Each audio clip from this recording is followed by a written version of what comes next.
You're listening to Marketing News Canada, Canada's #1 show featuring the brightest minds in marketing, PR, and digital advertising.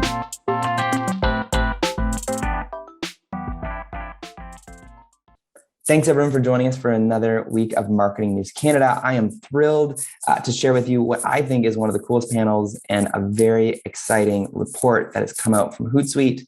So Sarah has joining us from Hootsuite to kind of walk us through the report. And we've got 3 incredible social media experts to analyze, critique, confirm, and or deny the findings in that report and what they've discovered. So I just want to introduce Deanna, first of all, who will be joining us. She has incredible experience, both as a social media consultant, social media educator, and also a practitioner supporting all sorts of incredible Indigenous experiences and products right across the beautiful province of British Columbia. Zane is also joining us, who is not only a creator, but he is a social media manager for large personalities on the social sphere and also manages social media for a large national association. We also have Samantha, who comes from agency side, who is in the trenches managing social media for multiple brands, using the Hootsuite platform to provide content and engagement with brands ranging from grocery to lawyers to the wonderful world of concrete. So Sarah, thank you for joining us here from Hootsuite. Tell us about this report that was just published and what we can expect from it. Yeah, thanks so much. Thanks, everybody. I'm so excited about this. I get really excited about trends time every time. I've been with Hootsuite for almost 7 years, and this is our 6th annual trends report. So I've seen every single one of them, and maybe a little bit biased. I feel like I say it every year, but this year is the best one. And it's because we've got the biggest survey that we've ever had. So we surveyed over 18,000 marketers across the world in 5 languages from 9 industries, really good mix of seniority.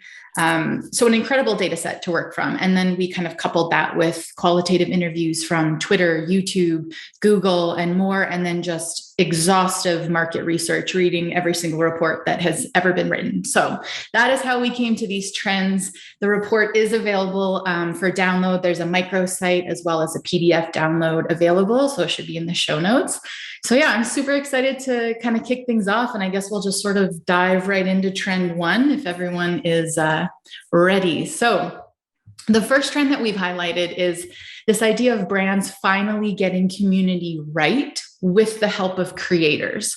So we're seeing that digital communities are, they're more vibrant and more active kind of than ever before, but building one around your brand from scratch is really difficult, right? Not every brand has the resources and the time and the money to get something like that off the ground and really make it worth people's times. And then on the other hand, you have a lot of brands that mistake having followers on social media for having a loyal, engaged, active community. And those 2 things are not synonymous. So what we're really seeing is a huge opportunity in terms of the thriving online communities, but then this really big opportunity to use creators as a way in, right? A way in with influence and with trust, and a way that can really earn brands not only attention, but some much needed cultural capital. So that is trend 1. Let's let her rip. What does everyone think?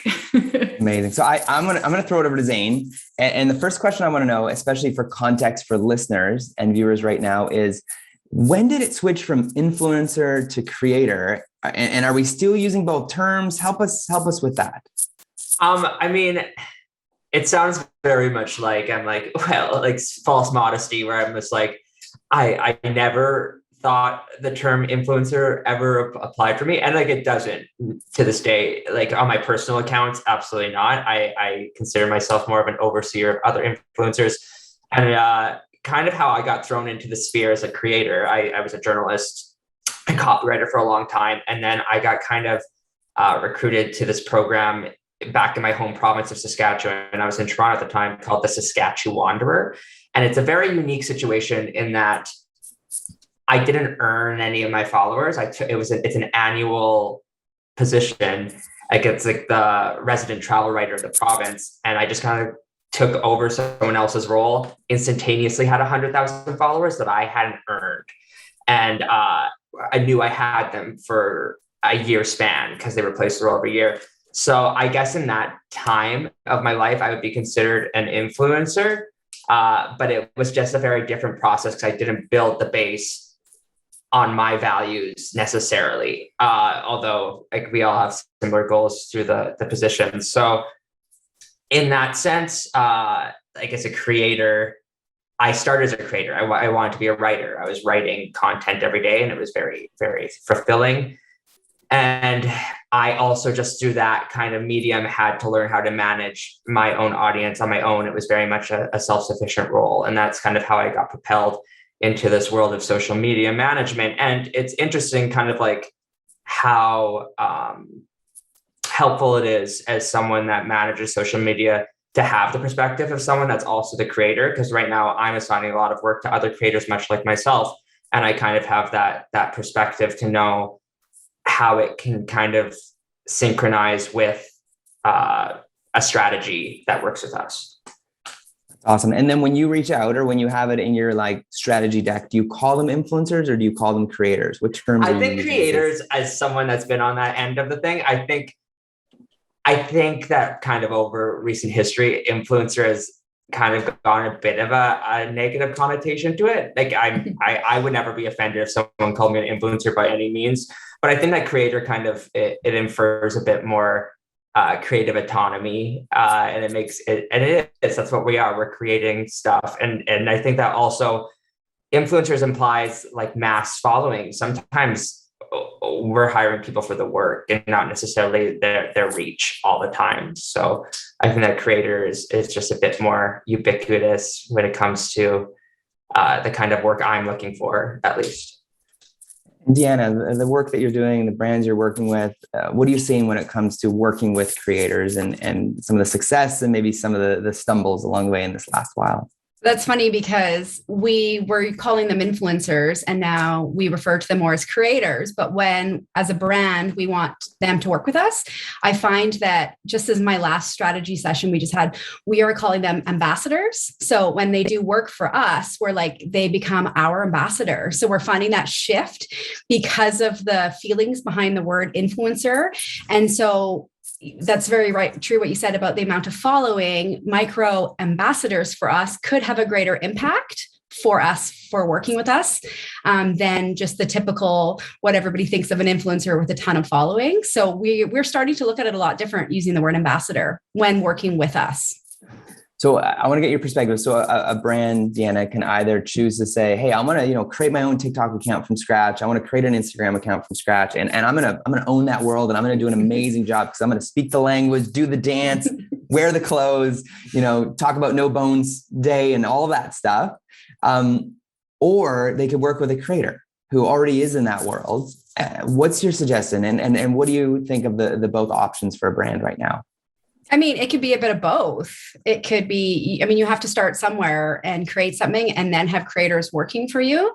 And then show up that way with, we don't know if it's a No Bones Day today. Actually, he hasn't posted yet. So I was really excited to share with the group, but unfortunately, John has not posted. And you see those brands showing up there as creators, like in the comments of things, as if they're creators, but they are brands.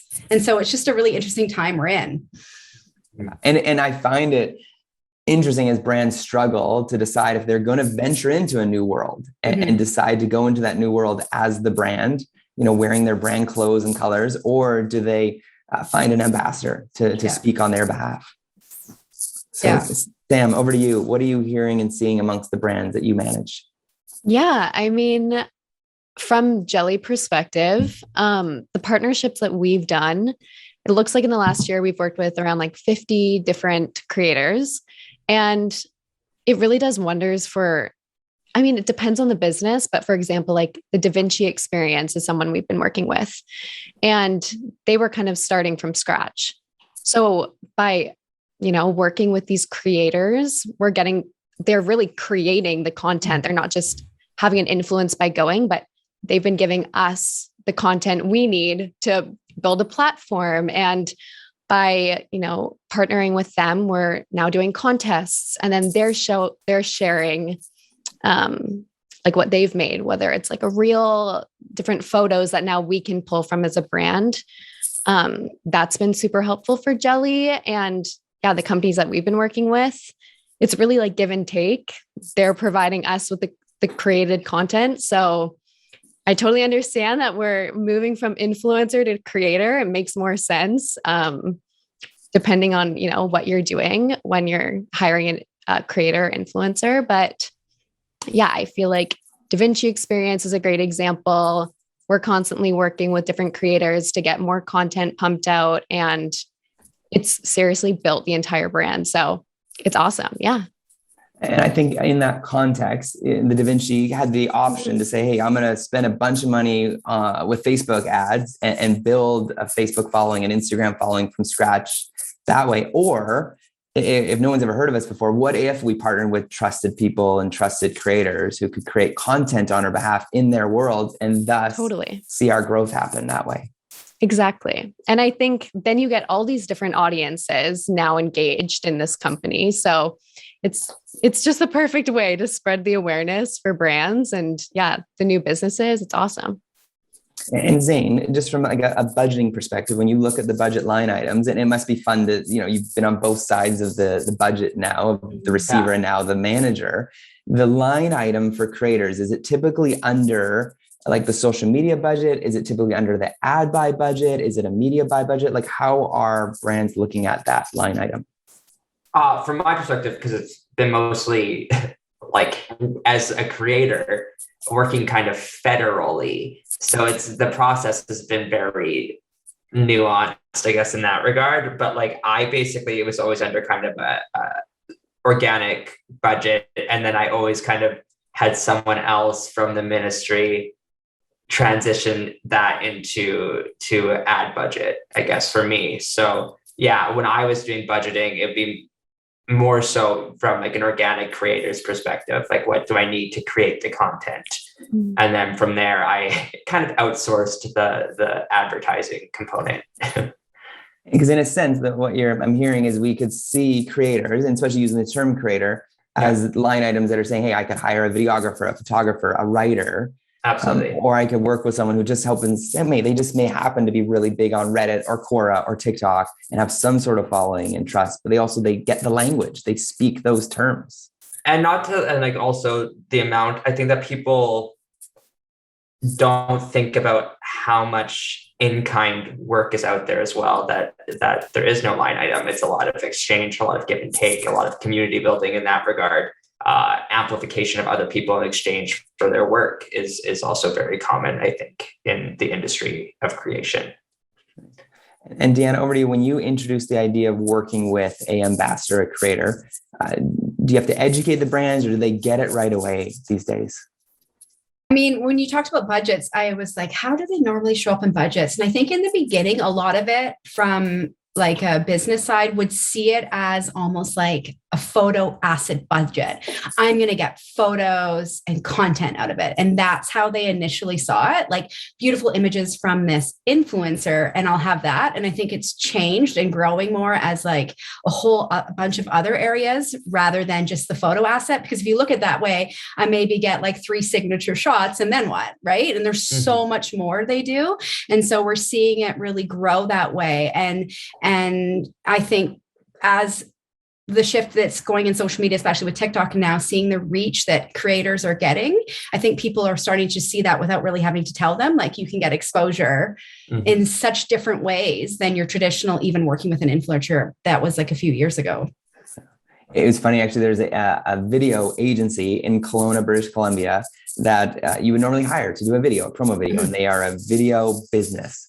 But they themselves became a creator, an influencer, when they started during COVID making these ad salations. I know who you're talking about. It's amazing. They would do an ad every day. And at one point, they actually made an ad for Aviation Gin. And the next day, both Blake Lively and Ryan Reynolds shared this on their social channels. And again, there's now people who want to work with this video agency because they themselves have an incredible following, an incredible influence. And so I feel like those worlds, the lines are blurring in so many ways. And people are seeing the opportunity and putting the budgets in the right places. So Sarah, thank you for bringing that to our attention. trend number 2. What's next on that report we've got here, Sarah? Okay, I'm getting juicy now. So very interesting data point that came out of our survey was that every year we ask marketers, what social networks do you find are the most effective for reaching business goals? Usual suspects, always number 1 and 2, Facebook and Instagram. No real surprises there. Also hasn't changed, but we did see a slight decrease in both. And I don't think that's because those networks are necessarily getting less effective. I think it's that when we look beyond those sort of tried and true channels, the perceived effectiveness of other networks is skyrocketing. And so marketers are finding more success on networks like TikTok, Pinterest, and Snapchat. So TikTok in particular shot up compared to last year. There was a 700% jump in perceived effectiveness. So it rose from just 3% to 24%. And that's massive, right? And we think like, okay, so what's making these networks more effective for marketers? Why are they saying that this is really working for them? And as we kept digging into the research, we found some studies that actually showed consumers are more receptive to ads from brands on these networks as well. And we're like, what is going on here? And when you look at it, yeah, these networks aren't as saturated with brands yet. I think I saw a stat that said the number of ads people are exposed to on TikTok in the past year like doubled or jumped by, I think, 37% or something crazy like that. So it's starting, right? The brands are flocking to TikTok. But I think what is more important and like the bigger takeaway in terms of this trend for marketers, no matter what channel you're advertising on, is that those networks really, really encourage advertisers to make content that fits more organically into the platforms. Like you think about TikTok's whole tagline of don't make ads, make TikToks. Even Pinterest, you go to their advertiser page, it says stop interrupting, start inspiring. So these networks have it figured out, and the brands that are succeeding on them have it figured out that no one wants to be interrupted while they're checking to see if we're doing bones or not. No one wants to be interrupted by an ad from a brand that is as boring as it is self-serving. So I think a really big lesson in there, especially as marketers up their social budgets, which we're seeing big plans for in 2022, the average CPM of social ads, so cost per 1,000 impressions, jumped about 33% last quarter. So it's getting more expensive, more harder to get the attention that you want, and you have to be standing out. And it just kind of ironically turns out the best way to stand out might be blending in. So that's where we're at with that one. Trend number 2. No, and I think we've all been on TikTok, maybe, where all of a sudden, I won't name the brand, but I'm like, this is like an ad you see in a cinema or on YouTube. And I'm like, why are you running it on TikTok? It felt like almost wrong, like inappropriate. Yeah. And then conversely, the best ads I've seen are the ones where you're watching them. You don't even realize it's an ad. And if you go look at the comments on a lot of those types of ads, you see people being like, I can't believe I didn't figure out this was an ad until the end, and that's what's really resonating with people. And so consumers, they're holding marketers to a higher standard, but then they're really embracing the brands that get it right. And that's how you're seeing these brands like skyrocketing in terms of brand fame on TikTok and networks like that. So Deanna, thoughts on social media advertising, paid advertising, not the organic side? I have lots of thoughts. I am an avid TikToker. I spend all my time. I don't do Netflix. I do TikTok. And I've noticed lately, I don't know if you've all noticed, but if you're in the lower mainland of British Columbia, there's a very popular restaurant whose ad pops up all the time. And I'm like, wow. And I think it's awesome for 2 reasons. One, I don't immediately realize it's an ad right away. And 2, it's always different employees of their restaurant in different locations, and they look all happy, and the staff are in it. And I think it's really amazing to see the shift of these ads where you're right, like they pop up and it's kind of funny, or I laugh, I'm like, good on them. I didn't realize it's an ad. Right. And then I'll watch it because I'm like, you put a lot of work. Yay. Like, this is well done. Well done. I didn't just immediately swipe. Like if I saw that same restaurant on Facebook, I'd be like, get out of my feed. You're an ad. Right. But I appreciate the work that they put into it to hang out with like the young kids on TikTok and show up in such a way that kind of blends in. I think it's really cool. That's awesome. Were you inspired to go to said restaurant the next time you're nearby, you think? I have 2 young preteen and teenage kids where this is the only place they want to dine. So I'm an avid already goer of this restaurant, but I just thought we will remember the people who, I say, I'm going to join TikTok where I work with people and they're like, really, you are? Oh, we haven't ventured in. And we're all like in our mid 40s talking about taking the leap. And so I just big props to brands that are just diving in and just giving her, right? Because I think that we'll remember those early adopters of doing it. That's great. Now, Sam, your thoughts on advertising on social, whether it's Facebook, TikTok, all the socials. Deanna, I feel everything you just said. I've been noticing that as well. And I'm sure we all have been, but I completely agree. I'm scrolling on TikTok and I'm watching random videos. I never know what they are anyways. And then I realize it's an ad and I also feel proud. I don't know. I have no right to feel proud, but I feel happy for them that they got me. I'm like, you guys did it. Good job. You're to the trend. And at Jelly, we're still experiencing around like 70% of ads are on Facebook, 20% on Google, 5% right now is TikTok, and then around 3% on LinkedIn, 2% on Pinterest. But with TikTok and Pinterest and even Spotify coming into the mix, they're definitely like powerful we're getting new audiences in that way and targeting like Gen Z and millennial through, and not even Gen Z. Now all generations are getting on TikTok and these newer apps, which is super fun. And I think it's a great way to target new audiences. And I like seeing the ads on TikTok. It's not my favorite, but I think it's really impressive to see the new brands getting on there and making it a little bit more casual, not as like a huge production of an ad. I love like, okay, we're just quickly filming this before a shift, or, we're just like walking around. It's an iPhone camera. It's really cool. I think that's like the new shift and I really like it.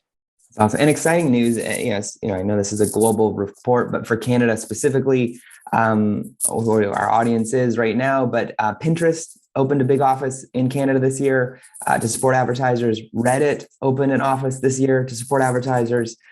TikTok, of course, Josh Bloom and the crew over there are very supportive and they continue to grow in Canada and have a presence. So I can see, the spreading of the lot. Because again, I remember that even 5 years ago, almost 80% of our ad revenue went to Google versus any of the social channels. And now it's going the other way. It's a great example, Sam.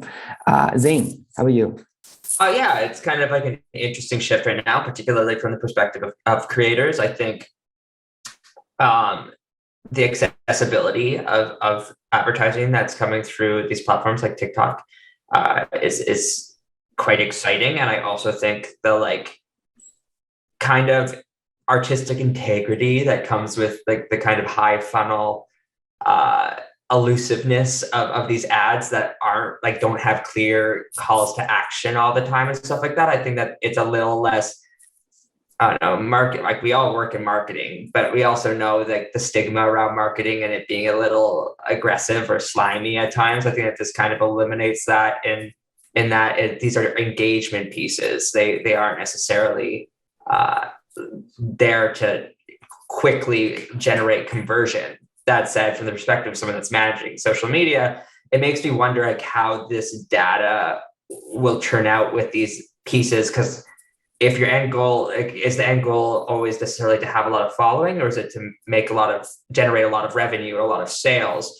And how much these kind of high funnel pieces through TikTok will really do that? Because at the end of the day, like it's great to have a lot of eyes on our content, but we also have a product to sell. So it'd be interesting to see also if the audiences that we gain through those platforms are always valuable to the product we're selling. Like, I don't know if there's a huge audience for, certain, let's say like Indigenous travel experiences, and there's only university students watching them that couldn't actually afford to maybe go on these trips just yet, if that's a value. that said, it's about educating people and stuff like that. So there's no harm in it by any means. It's just, I guess, the comparison of these new platforms like TikTok to something a bit more tangible like Instagram right now. It'll be interesting to see how over the years the shift kind of happens. And can your brand afford education and awareness versus, man, we need to survive the next 3 months and I need to see conversions. Well, and like the amount of resources at our disposal might necessarily, like, we have to pick our battles sometimes. And it's something that I'm going through right now. I'm like, okay, so there's only one of me. And I need to generate all this content. What's of most value to me right now? And what does our audience benefit from most at this moment?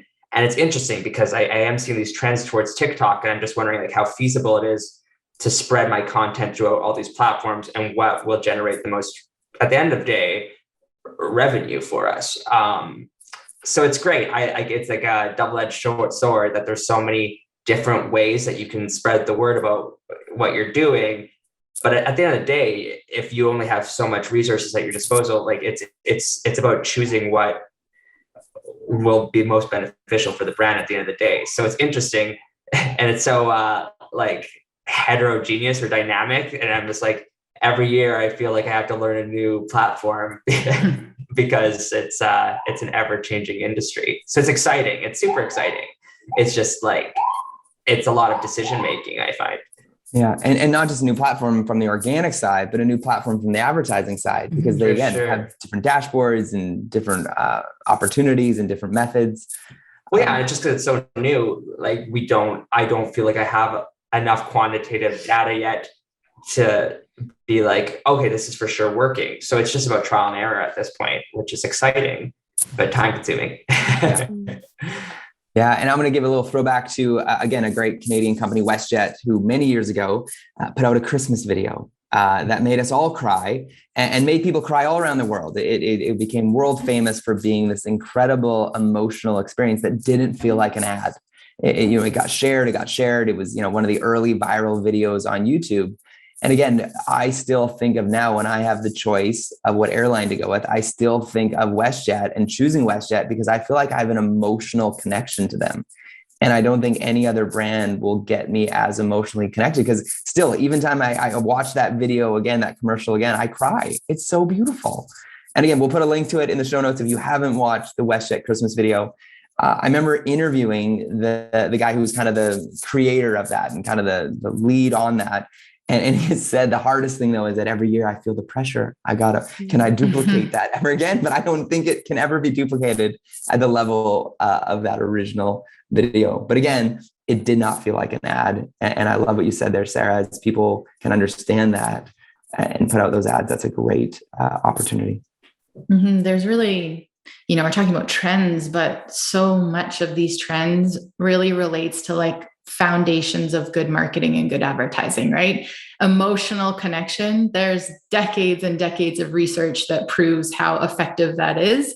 And so it's really just sticking to those fundamentals of what makes good creative, what makes good ads, and then just applying those lessons to the distinct experiences that each platform offers, right? If TikTok's very much about person to person, then you use one person on camera. If Snapchat is huge into AR filters, maybe play with some AR filters. So it's just about like using each social network to its full potential, right? Instagram, carousels, the stories and the visual journey you can take people on in a carousel is very unique to Instagram. So just not painting all of them with the same brush and making your ad campaigns and just kind of spraying them onto every channel possible. It's just being very deliberate so that you are enhancing people's experience on those networks and not just interrupting it, I think is really the crux of it.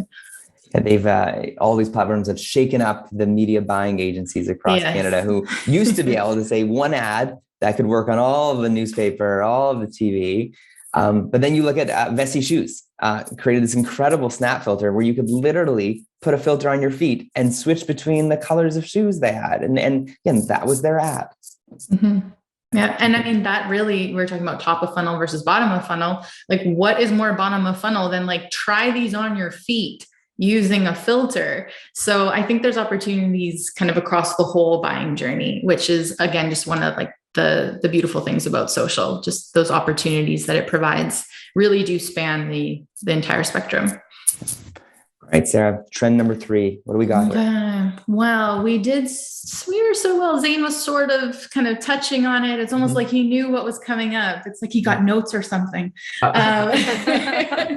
It's the ROI trend. So we're talking about, having that confidence that your ads, your organic is doing what you need it to do. And so every year in our survey, we ask marketers, how confident are you in the ROI of social media? And this year we saw confidence is actually at an all-time high in terms of our survey. So 83% of marketers reported having some level of confidence, whether that was somewhat confident, very confident, or extremely confident. Great news. But that very top layer, the most confident, the extremely confident, that was only 14% of marketers, up from 7% last year, but still only 14. So we wanted to look into that group of sort of high performers and be like, what do they have in common? What are they thinking about?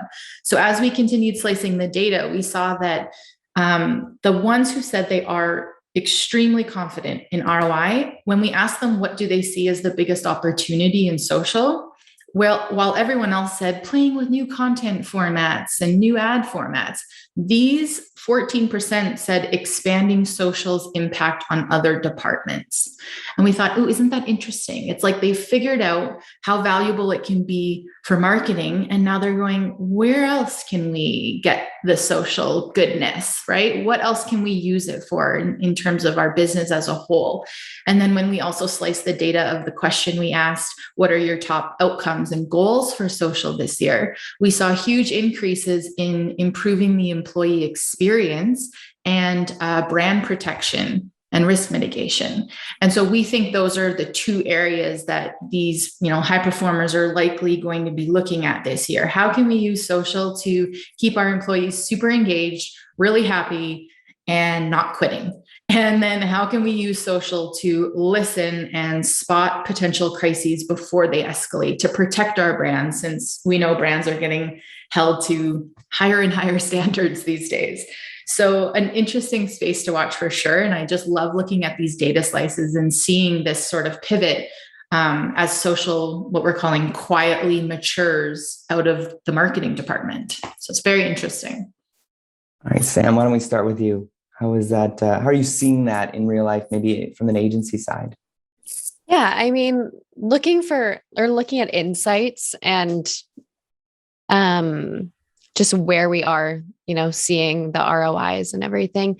For myself, like being social media, managing all these different accounts, just looking at the insights through like Hootsuite, looking at the insights through Instagram stories and through Facebook, they have the analytics, and I have been just like tracking everything through Google Docs and Google Sheets and seeing how everything, just like tracking each month and then seeing it that way. Google Goals is really helpful. But I feel like from my experience, I'm just looking at like Hootsuite, Facebook, Instagram, tracking the insights that way. But I know for like site conversions, Google Goals is what we use as well. Call rail, things like that. But yeah, that's basically how I'm seeing it from like a social media management position. And what are you hearing that people, that like account managers or that the clients actually want? What data matters to them at this moment? Yeah. I would say mostly just like site clicks. Like, are we selling product? Are we getting views? Like, what's the engagement on this Instagram story? How much engagement on Facebook stories? Like, what's working the best and how can we keep producing content in that way? Definitely like tracking links on each post as well. Tracking that way, I feel like, mostly they're caring about how are you getting to the site? Where are you going from there? And I feel like that's kind of like the main focus. And Deanna, as you're introducing brands to social media and then, wanting to know why would I want to go on social media? Or as you're helping brands get better at seeing a return on their investment, what's those conversations been like for you? Well, one of the things I just wanted to say is my phone is right here and it's popping up right now, and I'm working on an annual report. And for years, we've tracked something specifically. And last year I challenged it and said, I don't want to track this anymore. I want to track this, this, this. I'll go back. Like, this doesn't matter. This is just tracking for the sake of providing someone numbers. Mm-hmm. And so I'm really looking at my analytics and insights from the past and seeing what matters to me right now and what is exciting me. And working in Indigenous tourism right now, one of my number one insights is shares. People are sharing. Like, that's the number one thing I'm looking at. If I'm creating something and it's being shared to your space, like, that's a huge perk for me. And so when I'm getting people on board and stuff, that's one of the things we want to create content if we're trying to get our message out there that is share worthy. And so I think that that's something that I'm really focused on right now, and really focused on sharing with people. Let's create content that is important and it's meaningful and it's about who we are, but that people want to share and to their networks as well. And I want to have you share the story of, like, I think Canada this last year was going through some struggle. Canada, to say the least, and trying to figure out, how do I be an advocate? How do I do something good on a day to say, hey man, I stand with my Indigenous, family in Canada, and I feel for what happened. Tell the story of what you guys did, because I think that's a great example of social going beyond just social, and the way that you're able to use it as a way for people to engage and do something on a day when they didn't know what else to do. I get asked all the time about different ways how people can, the truth, the reconciliation, how can they have their part in it? And I say over and over, it's put your social space. So I shared something in May, a couple times in June, and then Truth and Reconciliation Day in September. And it was the most shares ever. I got quite a little touch what Zane's life must be like to manage celebrity accounts, because constantly it was 99 plus message requests. It was crazy. But just to see the fact that people feel like they can do good in taking a message from an organization that's very impactful and share it, it just shows that they're listening. It shows that they're listening. I always tell people that, what's the simplest way for their reconciliation? I'm like, it's go on to an Indigenous website that, whether Canada or around your provinces, wherever you are, and support someone in your area, add an experience or purchase something specifically. And then I say, if you can't do that, it's share the messages you see. Let the Indigenous community know you're being heard. And so I really saw a lot of that this year, like talking about even doing the reporting with shares. Is that going to be skewed because of this year being so much in the news? Everything I said was shared. So what's next year is going to look like? I will forever have to remember 2021, but I think it's really, really important to see that people have the power to share messages from somebody else that they believe in. And what are some of the other reports that you're kind of obliged to or requested to supply? Do you mean what kind of reports? Yeah, like when you do the social for a brand and you're running social for different accounts, what sort of like data are they asking for when you're doing this work? Yeah, well, it depends. So it depends what kind of platform we're looking at. But I think a lot of them have been your basic reports from like maybe 6 years ago with your standard, one of them was like number of shares. In what way, where, how? And so I think actually doing a lot of reporting lately is I want to break them down platform. Everything here, there's nothing can be grouped together because everything is so different. So it's, we do the general shares, but I really want to break them out by each platform and have them very specific, especially, you look at something like Instagram, when they brought in stories and they bring in reels, like you have to be able to see that the updates come for each platform, because that will increase everything. And you have to remember when those things were launched. And Zane, you get the joy and thrill of working for a national association that loves reporting. And oh my God. Not only do we love reporting, we like require reporting for MOUs. And if you know anything about me, that is far from my inherent skill set, the analytical component. I'm like, no, like I just want to create art all the time. And I don't want to know. And yeah, what I'm realizing is that there is so many variables at toll, and kind of in this regard, and I'm sure that Deanna is kind of in a similar boat, is like kind of our point of conversion doesn't really exist right now. Like we're in a tourism organization during a pandemic. So we're just kind of like what are our immediate goals here? Because right now there's restrictions in place, or less now than there was when I first started in July. But it was just kind of like, okay, so what can we do? Because we're not going to see necessarily immediate impact from our work. How do we know what's working, what's not, kind of thing? So we kind of shifted our like MO from being necessarily sale based to being engagement based, and just kind of spreading the word as much as possible in the time being. And it just so happened that when I started this job, we were amidst a huge cultural shift where there was a lot of eyes on us. Like the day I was hired at ITAC was the day of the first residential school findings. Like I kind of just got thrown into the mix of this isn't how things always are. We have to kind of fulfill our civil duties here. So a lot of the work that we're doing is a lot of engagement work surrounding education with truth and reconciliation. And there is a huge audience for that right now. And it's also hard to gauge whether or not that audience will always be there, and whether these tactics are just very kind of trendy, for lack of a better word, at the moment because of the cultural shift we're amidst. But yeah, it's crazy though, like how much demand there are for these things. Like we posted a post for Truth and Reconciliation Day that literally doubled our Instagram followers in a span of a week. Just because of, like shareability is something that I really use to gauge analytics. And also something like the new frontier is saves. Like people, I noticed that there's certain posts that generate a lot of saves, which means that people are like, this is valuable enough material that I need to keep it in my back pocket so I can pull it out later, which I think that demonstrates a lasting like impact in terms of like sentiment. So just different things, like the reporting aspect where I'm just like writing down numbers, and I only handle, luckily for me, organic reporting. We outsource a lot of that to you guys at Darian for the paid stuff.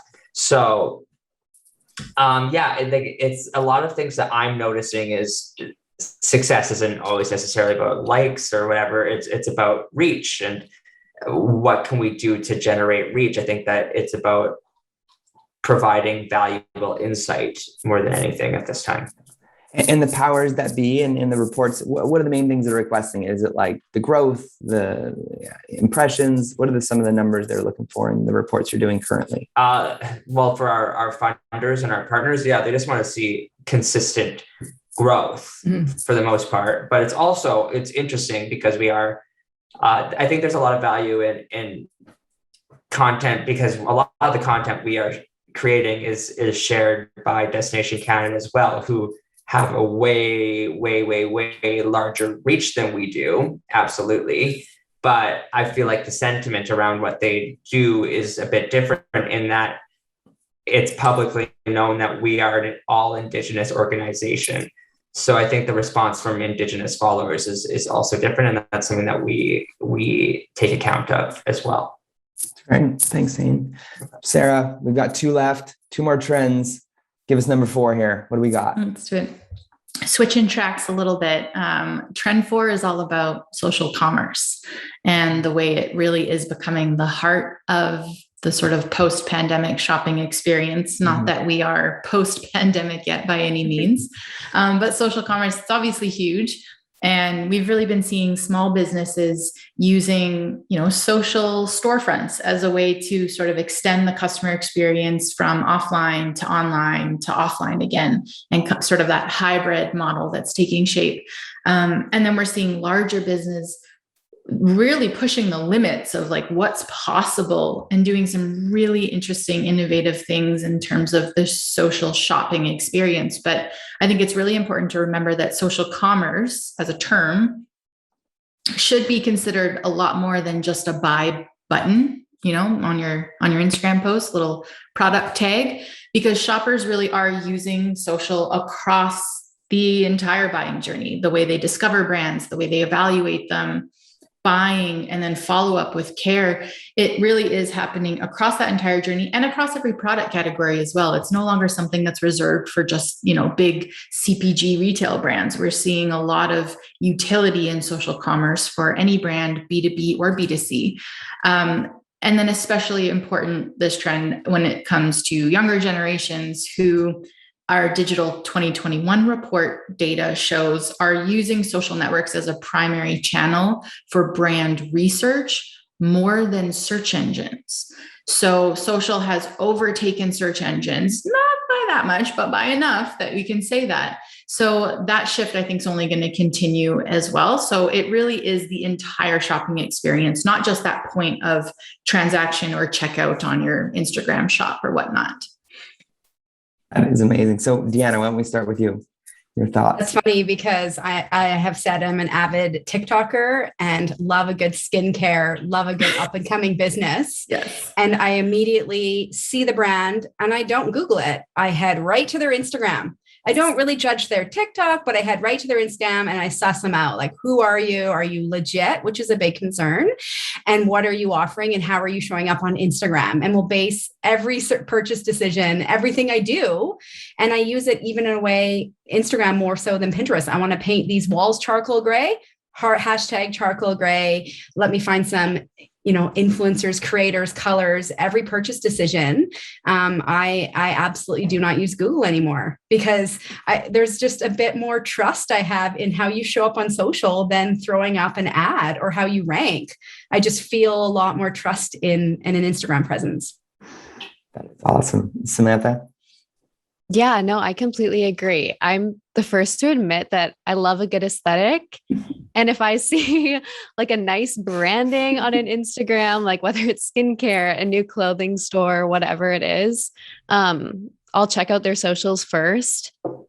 I feel like a lot of the time, if there's influencers that I follow and trust, and then they're posting about this brand, they use this brand, I'll check it out.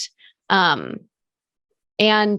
I think that through using their employees, like on their stories, being interactive, reaching different audiences, and even using like user content, that makes me feel connected to a brand, which makes me more inclined to purchase from this brand or try out their product. If I'm like, oh, maybe they'll post me on their social media or whatever it is.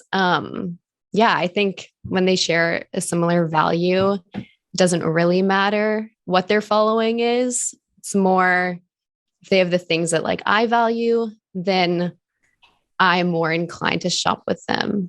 So that's kind of how I see it. I like that you said when you see them use, user generated content, when they repost other people's stuff, and you might get your stuff shared. Tell me about that. How does that feel? Is it like you like the approachability of the brand or just like that they interact? Okay. So for example, one of my favorite brands is Glossier, and it's a makeup brand, skincare, if you don't know. And they always are posting people with 500 followers to 3 million followers. They have such a huge audience. And the fact that they use just their normal tagged photos to repost, it gives you the sense of hope, wow, I feel like I'm part of their community.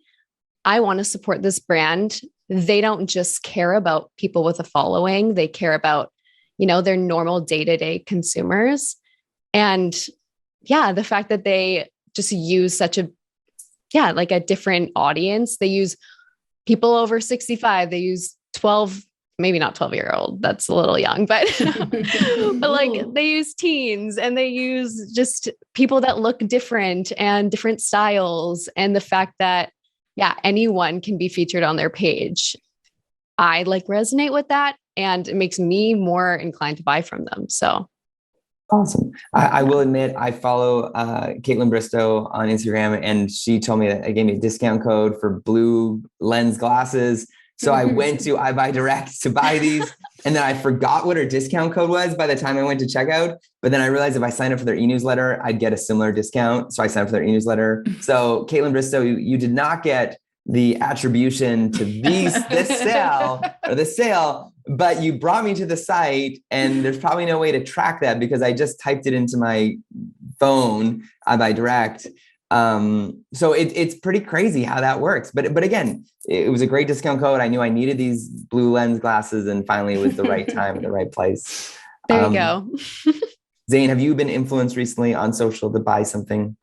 All the time. Like it's a problem. Even like I don't have the means for it. For me, yeah. Okay. So like the people who I think have targeted me the most is like the Prism Effects. Like they like create like lens filters and they just have such a great aesthetic. And they like are constantly producing like more and more products. So just like make like these like here, I didn't even plan to have this here for it, but like they just like make filters for your lenses that are like psychedelic and trippy. I probably have 5 of them and I've probably used each of them once, but it's just like a testament to their like marketing campaigns. They just really know their audiences and they're like, you really need this. So, or like just like clothing and stuff like that come up on my Instagram. I'm such a sucker that I'm like, oh, absolutely. It looks like I need that now, even if it's like clothes for the summer and it's winter. And I'm like, no, instantaneous. So yeah, I do think that there is definitely a lot of pull on Instagram specifically. That's where I get kind of trapped in these situations where I'm like, oh, I need to make a purchase immediately.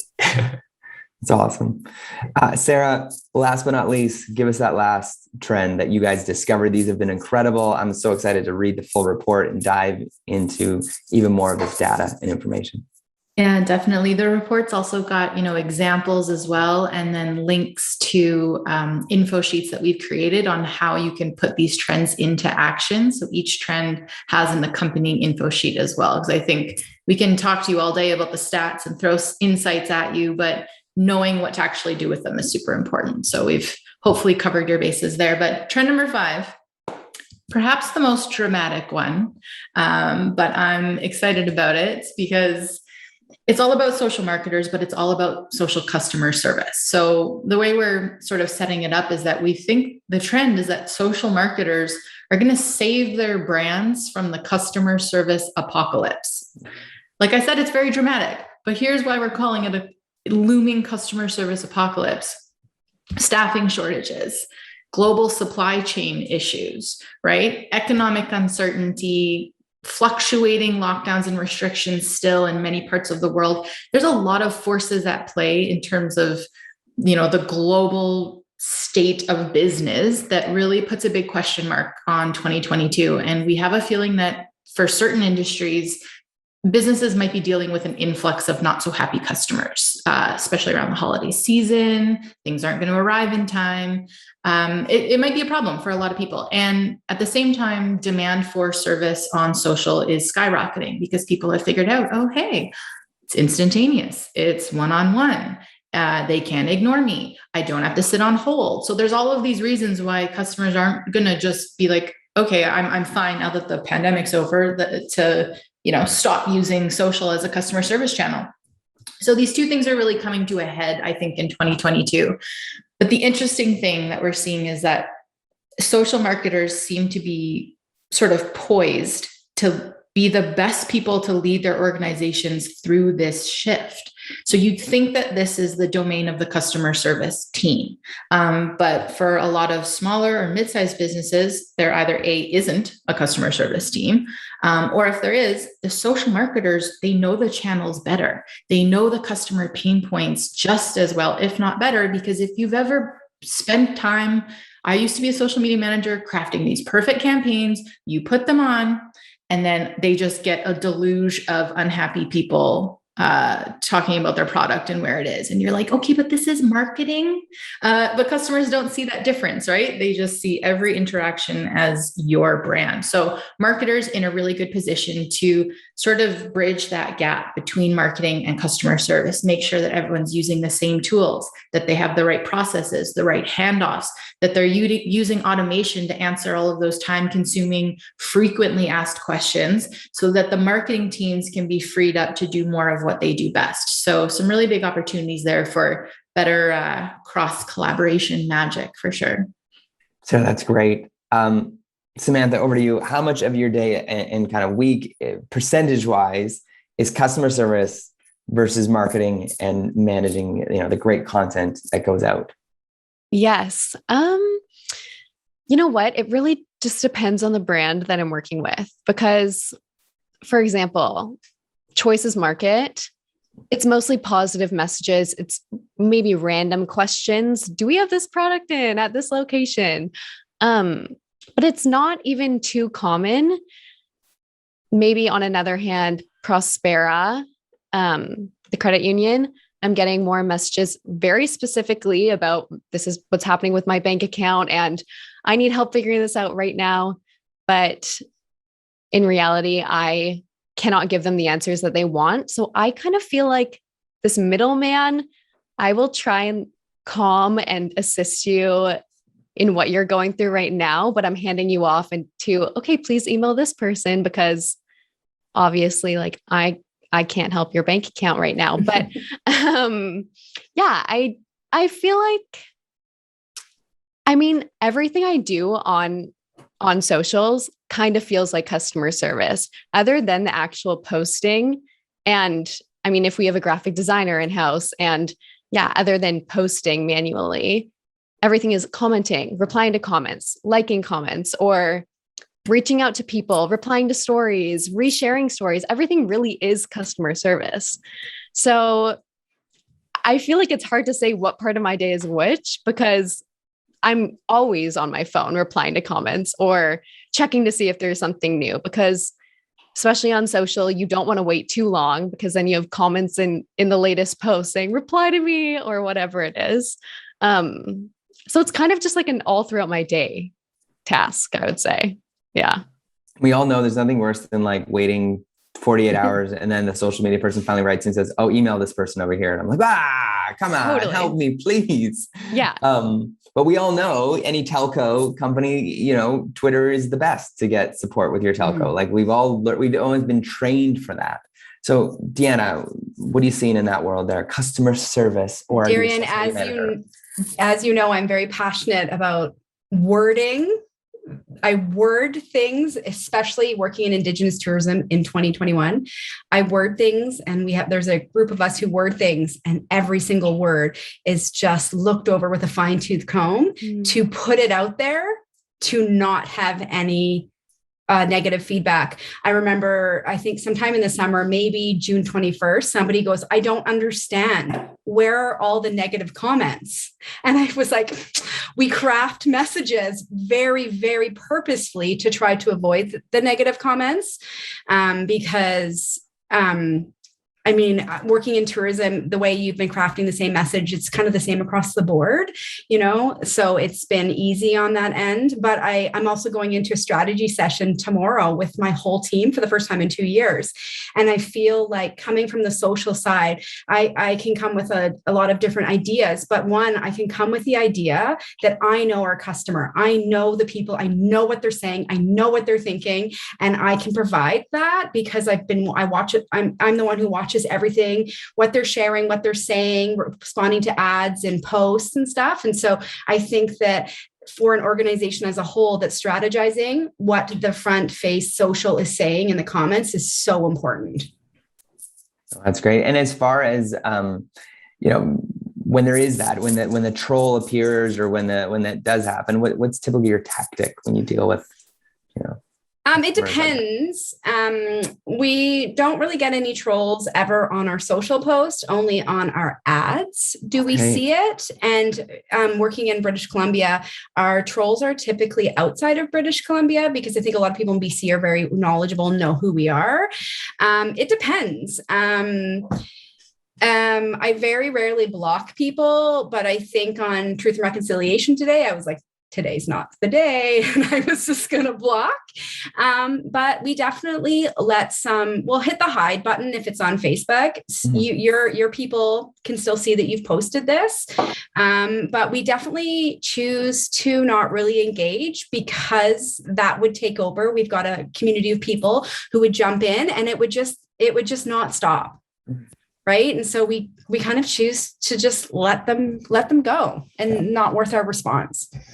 And over to you, Zane, whether it's managing these personalities or the association, what's that been like for you? Yeah, it's very much similar, like to what Deanna said. Like it's not the organic content that we get issues with. It's a lot of the ads that I think that we run into issues with. And I guess it's because people who follow us because they like the content we're making. They're good allies in terms of the Indigenous tourism component. And there is definitely like regions of Canada. Like it's really interesting, like pockets of Canada that we're especially cognizant of, and try to spread the word too without targeting too much. And because I do generate conversation, but yeah, it's very much about taking the high road and making the conversation not about like combative, or it's like what we're doing it's a positive thing. We're promoting fun experiences. We're not trying to like activate some sort of political discussion. There's nothing political about the existence and cultures of Indigenous people.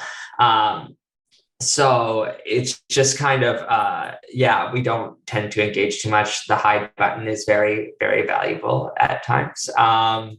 But that said, I have been very, very shocked with how little negative stuff has come our way. And I guess, like Deanna said, it's because we are so calculated in our messaging, and you have to be when you're talking about something as like kind of precious as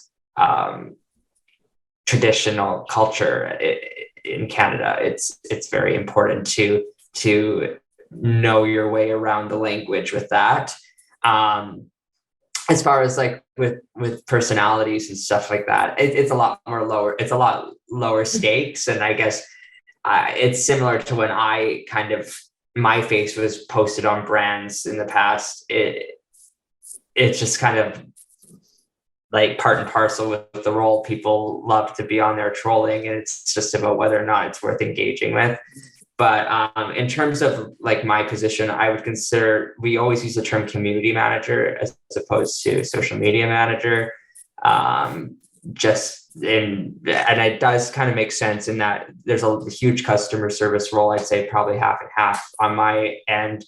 It's more so just answering questions, because a lot of people have a lot of curiosity surrounding the subject matter that I deal with, and a lot of referring people to other people that, like, we have a lot of context. We're essentially an organization that's a database of many other little organizations. So what I do is act as a conduit often to refer people to people that know the actual answers to the questions, or have more insight on the information than I might. Where are you seeing most of the DMs being slid into? Instagram, absolutely. Yeah. Okay. I feel like we have like equal engagement on both, but I feel like the people that are more actionable and more about like quick to jump to take on these experiences are found more on Instagram, whereas Facebook's more of just an engagement audience in my experience. That's great. Sarah, any closing thoughts you want to share with us? It's been a joy. It's been a lot. I think those 5 trends being driven from our survey data, part of what is rolling out with the campaign this year is a completely separate survey data report. So if you do want any of like the really juicy data points and insights, we've got an entirely separate report that's just full of that. So be on the lookout for that. But yeah, thanks so much for having me on and for leading this awesome discussion about these trends. It's been really great. No, it's great. I am so excited, Sarah, to dig further into it. Again, link is in the show notes. Deanna, Samantha, Zane, thank you for joining us today, giving your insights, your thoughts, perspective, tips, ideas on this amazing role we play with this very powerful both marketing and engagement channel that we all like to call social media. It's been great. So again, check out the link in the show notes. If you want to reach out to Zane, Deanna, Samantha, or even Sarah, we're going to put the links in the notes as well if you have further questions.